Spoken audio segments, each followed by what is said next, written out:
Okay, hey everybody.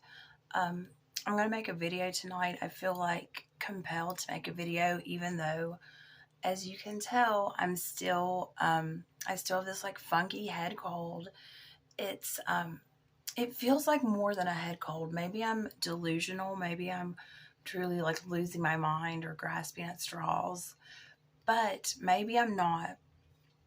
I really feel like this cold. I feel like I'm purging, like something on like a soul level.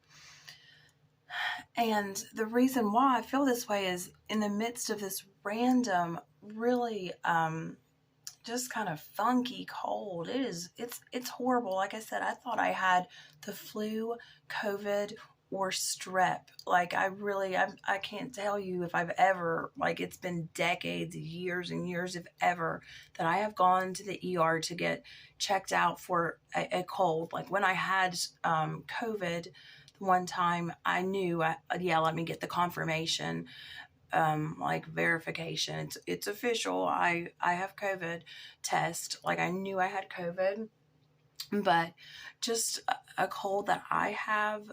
No one else in my family has it. Hopefully they won't. And it's like I just feel so bad. I'm like, this isn't a normal cold.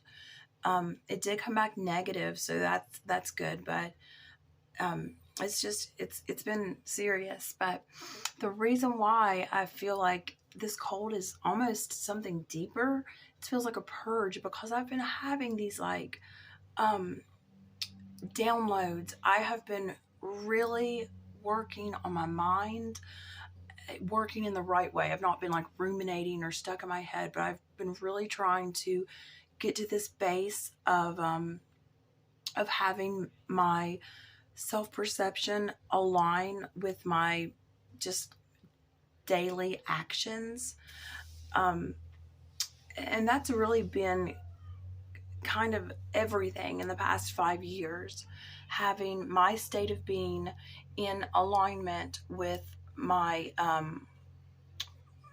lived experience moment to moment, having living that alignment through authenticity. That's like been my whole thing. But I have reached a point for months now where I've done these amazing things. As I said in the other video, I've come so far. Quit smoking, etc., etc., living my passion. I have goals. I have solid goals. I'm working on solid goals. I have good reasons for the goals. Even like reason of a goal of financial abundance. It's not just to have a house, although there's nothing wrong with that, or just to have like a swimming pool. It's, because I want to uh, honestly, I want to be the mom that I'm had to make up for. I want to have a house that's big enough to comfortably, so I can raise my daughter again. This is like taking a really deep detour.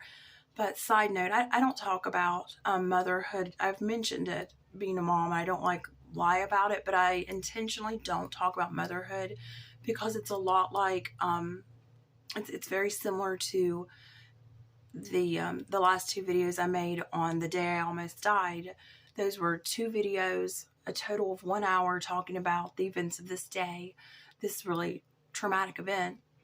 And the reason it took me 5 years to really like tell the story from beginning to end was because I really wanted to be at the place where it would just be not just like, oh, hey, let me just, have this like overshare explosion, or like just tell this crazy story. I really wanted it to be impactful and meaningful and helpful to me and to others. And I knew I had to be in the right headspace to do that. And with motherhood, it's a lot. It's one of the I just don't want to be sharing things about my daughters before I'm really at a place where I'm like, where I'm at, where I want to be in my career. I don't want to be just on the way to pursuing these career goals. I want to have specific career goals met before I start talking about my kids. I want my kids to be able to talk about me and say, yeah, my mom's an author. My mom helps people. My mom has done all these amazing things. Not just, oh, my mom's in recovery. You know, my mom's working on it.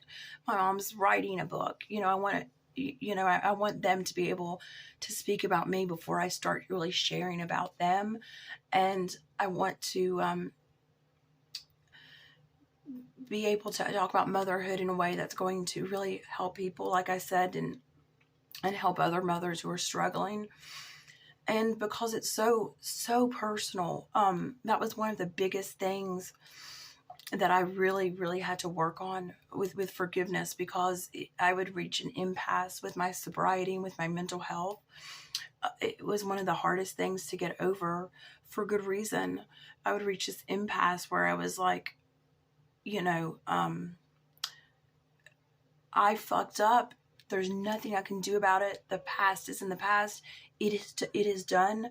But I know that I potentially did extreme damage, irreparable emotional damage, because I was too fucked up to be the mother that, that I wanted to be.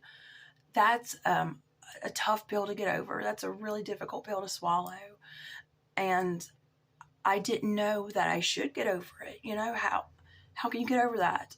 They deserved the one of the only perfect things that you have ever seen in this entire world, is your children. And they deserve everything, and you gave them less than nothing. How can you get over that? How could you? How should you?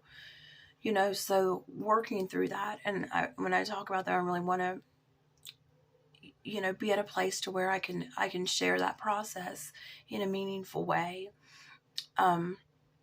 So I've like really gone off track here, but the point is that I have a goal of financial abundance. And yeah, I want these amazing things. I want to be able to have cool knickknacks and a bigger house, but I also want a bigger home so I can have my daughters. And luckily, my oldest daughter is able to stay with family, and I never lost custody or anything like that, lost my rights. So I'm really fortunate, but still I feel like there's a little piece of, or a big piece. There's part of me that's incomplete and that's missing until I can, get her back in the home with me. And so that's a huge thing. I have these amazing goals. The point is that I have a direction, amazing goals, great reasons. I want to help. I want to be a good mom, and in addition to having all these amazing reasons, I also know that you don't even need these incredibly deep reasons, but I have them anyway. I've come so far. Everything's in alignment. And it just works. It all works for me to be stepping into that role of, of like a Mel Robbins type. I could never be Mel Robbins. She's like her and Cheryl Strader, like my muses. I love them so much. They are just the most amazing female public figures I think that anybody could listen to. I love them. But they're my inspiration, and I want to be at their level with my writing, and also with being able to help other people. So great goals. That sounds great. What's the holdup? Why do I, in very small ways, still kind of hold back and self-sabotage in these small ways? It's not overt like it was. And that's the weird thing about realizing what the hell's going on here, is when you sabotage in just everyday, the everyday Tuesday ways. Before, when I would self-sabotage, it would just be insane. I'd be committing felonies, allegedly. I'd be, doing hard drugs and just being with these literally insane people, as I was myself. So it's not like that. It's just small ways of self-sabotage, really not giving it 110%. like just something as simple as like hitting snooze or um, whatever, not holding myself to a standard as much as I want to. And that's a fine line too, because I have a history of not giving myself grace and holding myself to that impossible perfectionism standard. And that was a large part of, not a large part though, that was definitely a factor of perfectionism that led me to snap and to really just absolutely have this like mental disconnect and devote the majority of 13 years of my life to chaos and addiction and hard drugs, etc.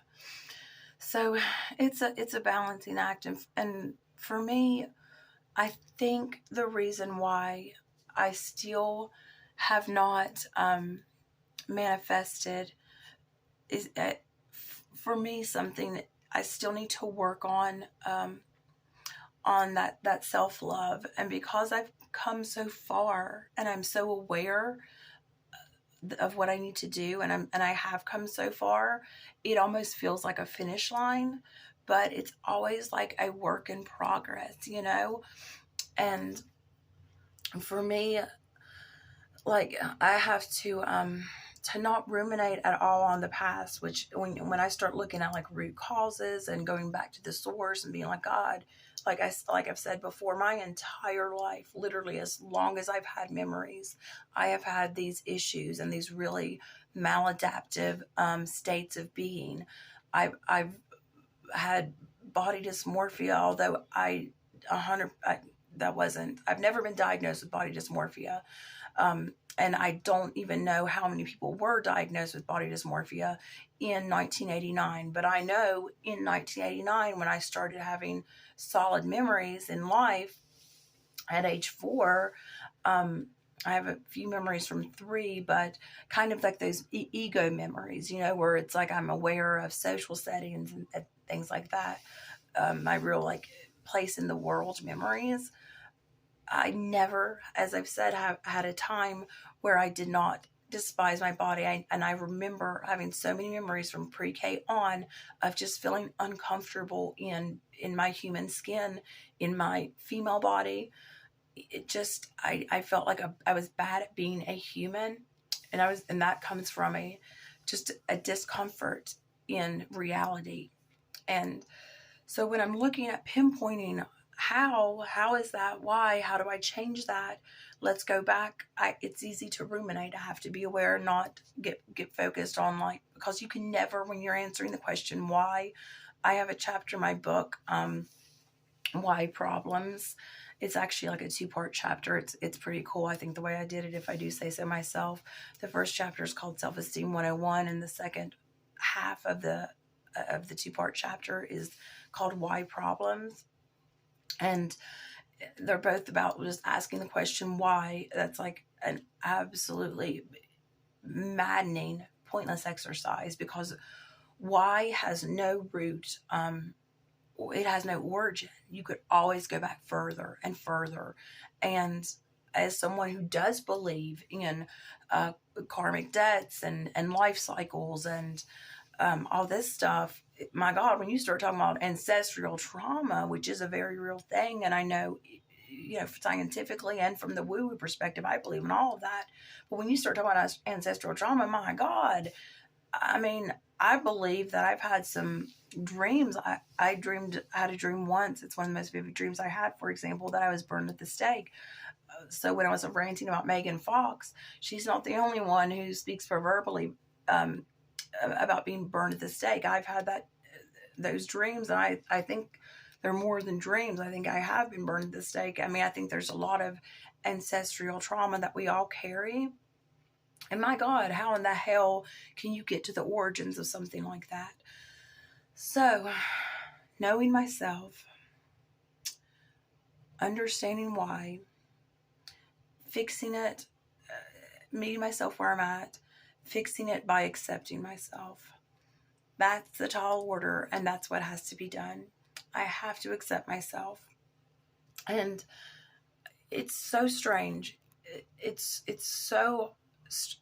it's really hard, and it's really strange. It's a unique challenge to be from a great family and have a great set of parents, but also say two things can be true at once. In fact, two plus things are always true at once. And in addition to having these amazing, loving, doing the best they can, great parents, mom was also, their dynamic worked for them as a couple, but their dynamic and personality traits necessarily did not, weren't the best, could have been better. Hindsight's 2020, didn't really work for me, and that's okay to say. It's okay to say that there is some trauma with having a mother who expected perfection and expected me to live up to her prodigal daughter mold. That's that's a big that's a big pill to swallow. Those are big shoes to fill. I don't know what example I was going to use there, or analogy, saying whatever, but that's where I'm at. I'm trying to balance saying, okay, there were some things growing up that caused some patterns that I am actively unlearning, unwiring. And as far as I've come, I still have some unlearning, rewiring, unwiring, rewiring, whatever. I still have a ways to go. So where I am at with that is acknowledging I'm not wrong for the way I handled or didn't handle something. Mom and dad are not wrong for the way they handled or didn't handle something. We're all just doing the best we can. I love myself. I know I got this. I can do it.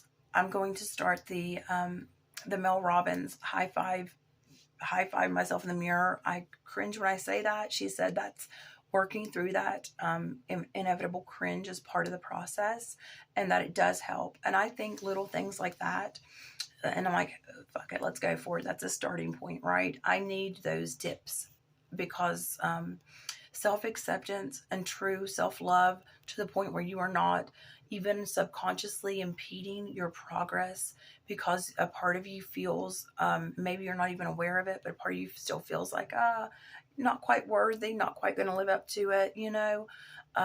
Like I said, I still have a lot of naysayers, mom included.